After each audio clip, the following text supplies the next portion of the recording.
Hi, my name is Charles Calamese. I'm a former U.S. Army paratrooper. My journey into data analytics started because I've been wanting to work for the Bureau of Labor Statistics as an economist since early 2022 and kept seeing that a background in data visualization, data analytics was missing from my current skill set.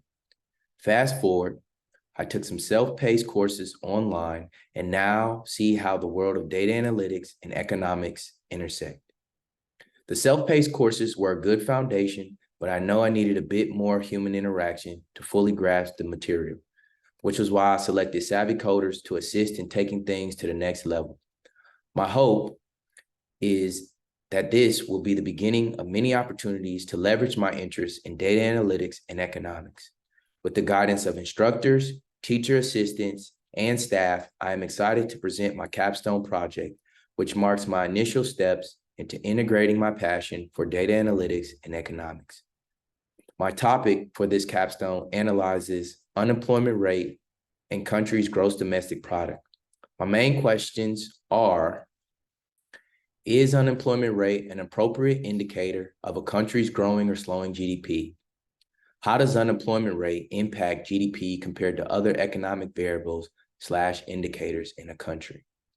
What is gross domestic product? Gross domestic product is the total monetary or market value of all the finished goods and services produced within a country's borders in a specific time period. As a broad measure of overall domestic production, it functions as a comprehensive scorecard of a given country's economic health. What is unemployment rate? The unemployment rate is the percentage of the labor force without a job. What is gross national income per capita? Gross national income per capita is the dollar value of a country's final income in a year divided by its population using Atlas methodology. What is the Consumer Price Index? The Consumer Price Index measures the yearly change in prices paid by the country's consumers. What is annual growth rate for industrial? Industrial value added. It comprises value added in mining, manufacturing, also reported as a separate subgroup, construction, electricity, water, and gas. My data sources, the World Bank, World Data Info, Investopedia. My analysis tools were Python, Excel, and Tableau. In Python, I imported pandas, NumPy, Matplotlib, Seaborn, math, and statistics. Excel is where I did my data cleaning, manipulation, as well as some formulas. Graphing, in Tableau, I did graphing, dashboard, and my presentation.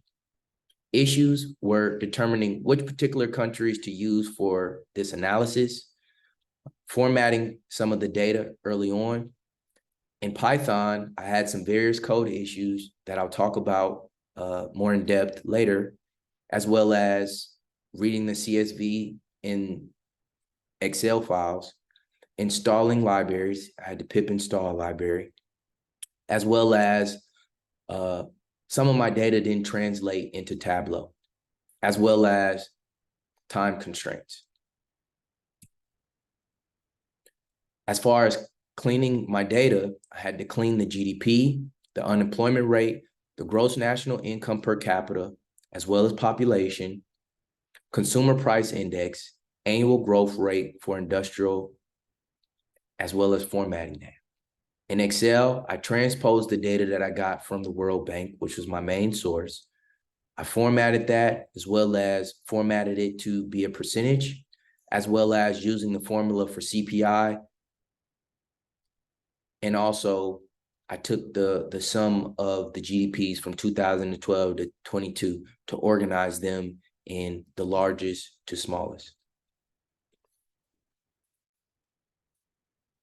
Shifting over to my Python code. So I wanted to analyze the data I wanted to analyze the unemployment rate data. So with that, I imported pandas, NumPy, Matplotlib, as well as I use the Matplot ticker import for percentage formatter. And that's why you'll see in the CSV, there's no percent sign, because if I were to use the percent sign, then it would have changed this data into a string, and I didn't want it to be that. I wanted it to be an integer. So we read the data here to ensure that it was formatted appropriately for us to therefore graph it. Then I imported Seaborn, which I had to pip install Seaborn. And the countries I used for my analysis were India, China, United States, Indonesia, Pakistan, Nigeria, Brazil, Bangladesh, Russia, Mexico, Japan, Germany, France, United Kingdom, and Canada. And this is some more of my data. And obviously, in plotting the data, I wanted to make sure that every year, whatever that number was, it was annotated so you could clearly identify what that number was. Now, obviously, this is Python, so it doesn't have the features that we'll see later in Tableau. But I wanted to obviously name the various my data. I titled it, added labels for years and unemployment rate, as well as formatted my legend. And this is my graph. So as I stated before, we wanted to annotate, right? So the various years are lined up. And as you can see, this is Brazil, and Brazil has a very high unemployment rate.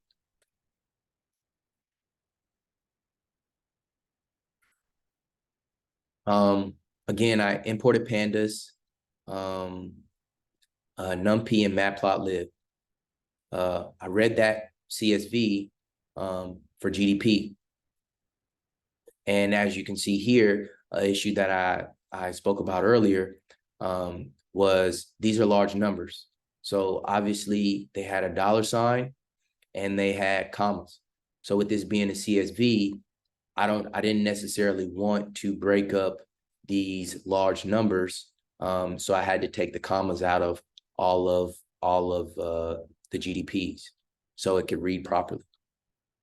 So then I come down here and I import Seaborn again, and I do the same countries as above, as well as made sure that it was a line plot with points.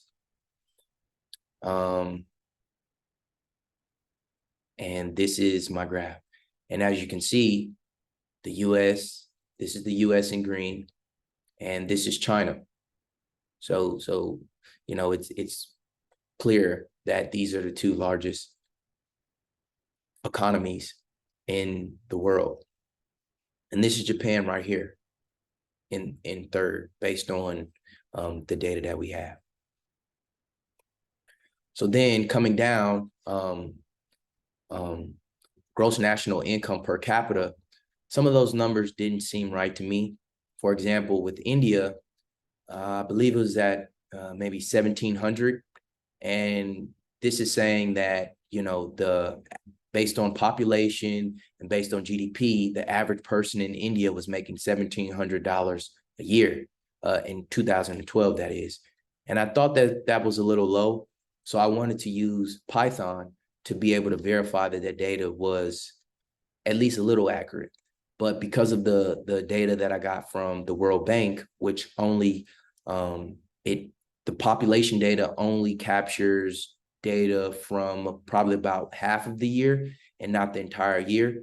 So so it's not completely accurate, but it's a ballpark amount. And so I wanted to do that to see if what I was seeing was even remote, was even a little bit accurate. So I brought down my CSV that I read for GDP, and I brought down and I read a new CSV for population, and I took the India population as well as the India GDP, as you'll see here, and I took India GDP and I divided it by the population. And I did that for all the countries that I had up above that I graphed. And as you can see, these are the numbers that came out. And you know, as you can see, I annotated, population isn't complete per World Bank data, but it's a roundabout. So in 2012, I want to say it was about 1,700. So it's around about that number. So it's not exact, but close enough that I could say I could feel comfortable that the information that I have or the data that I have is pretty accurate.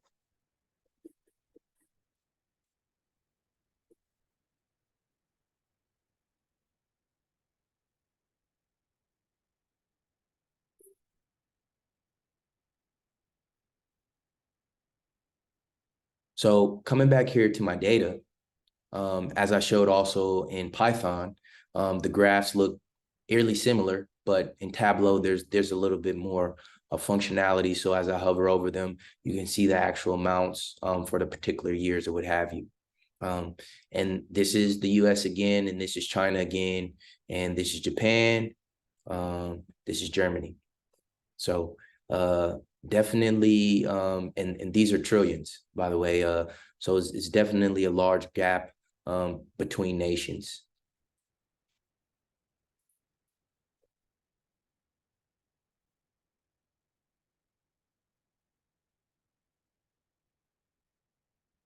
So unemployment rate by country, again, as shown in Python, this is Brazil. So Brazil in 2020 had an unemployment rate of 13.93%. India had a 10.2%. And this is the US right here. We had an 8.05%. So normally, excuse me, the US wants to have about a 3% unemployment rate. That's normal. That's what the Federal Reserve looks to keep American unemployment at or about. So definitely a significant number in 2020 for a lot of countries. As you can see, it's a spike. But then you have France here, who's doing their own thing, and they're actually decreasing. So they had higher unemployment in 2019 compared to 2020. All right, continuing on.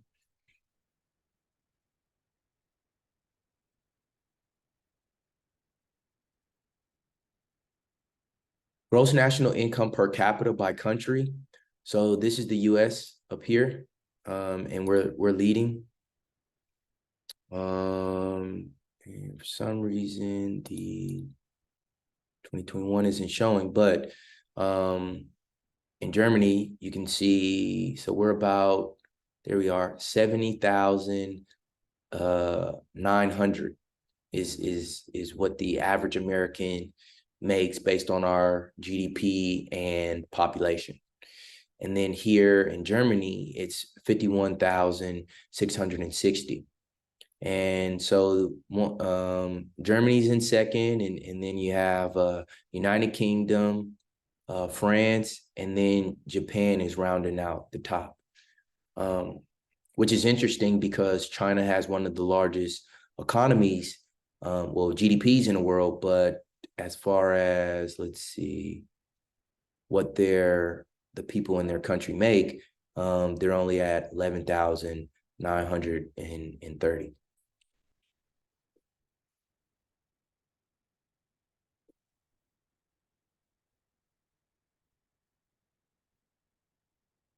So consumer price index by country.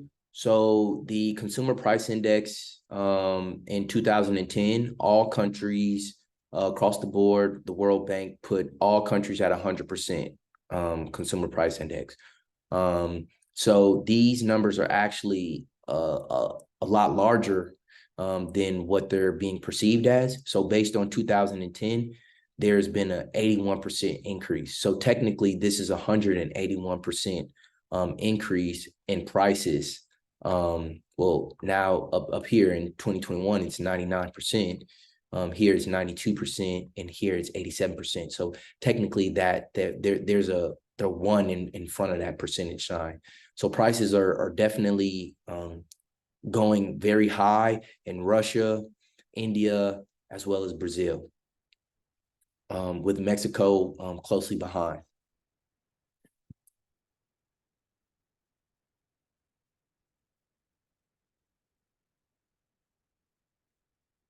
So as far as industry value added for countries, um, it fluctuates, but here in 2015, you see that there's a significant increase in industry added in India, and that decreases, and then everybody kind of takes a large drop in their industry value added in 2020, right?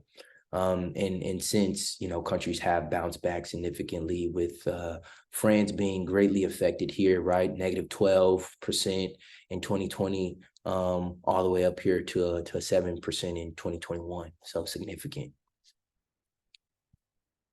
So in conclusion, the US and China are far ahead of the rest of the world and weren't used for the purposes of concluding my theory. Japan, Germany, and Brazil were used to come to my conclusion that unemployment rate is not an appropriate indicator for a country's growing or slowing GDP. As pointed out, Brazil had the highest unemployment at 13%, 13.93% in 2020. And they're still one of the largest GDPs, and actually their GDP grew in 2020 to 2021. Countries are all unique in how they function, and how their GDP grows or slows depends on many factors. And next, I plan to create a model to predict how countries' GDPs will grow in the next 10 years and which will decline.